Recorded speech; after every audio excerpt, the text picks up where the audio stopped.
Chief justice of Pakistan justice Yahya Afridi की जेर सदारत जुडिशल कमीशन ऑफ पाकिस्तान का इजलास आज होगा। इजलास में आइनी बेंचेस की तश्कील से मुताल्लिक अहम पेशरफ्त मुतवक्की है। मज़ीद जानते हैं डॉन न्यूज़ के नुमाइंदे उमर बर्नी से। उमर, कुछ मालूम हो सका है जुडिशल कमीशन के इजलास का एजेंडा क्या है और क्या अहम फैसले मुतवक्की हैं?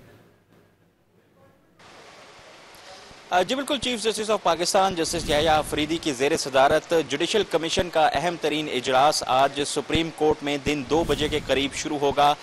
इजलास के हवाले से आपको बताएं तो 26वीं आइनी तरमीम के बाद और जुडिशल कमीशन की तश्कील नो के बाद आज ये पहला अहम तरीन इजलास होगा। इजलास के मेंबरान के हवाले से आपको बताएं तो चीफ जस्टिस याहिया अफरीदी जो हैं वो इजलास की सदारत करेंगे, जबकि दीगर जो 11 मेंबरान हैं वो इजलास में शिरकत करेंगे। इसके अलावा जो इजलास का एजेंडा है उसके मुताबिक इजलास के एजेंडे में आइनी बेंचेस की तश्कील और आइनी बेंचेस के लिए सेक्रेटेरिएट का क़याम शामिल है।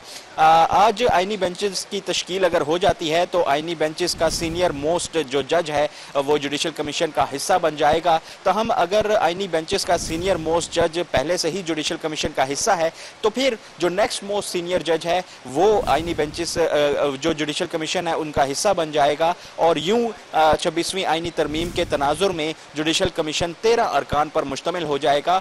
आज का इजलास जो है वो काफ़ी अहम नोयत का गर्दाना जा रहा है, चूँकि जस्टिस याहिया अफरीदी के बतौर चीफ जस्टिस पाकिस्तान हलफ उठाने के बाद ये पहला इजलास जो है वो जुडिशल कमीशन का होगा, जिसमें आइनी बेंचेस की तश्कील के अलावा दीगर अहम फैसले जो हैं वो भी शामिल हैं। जी।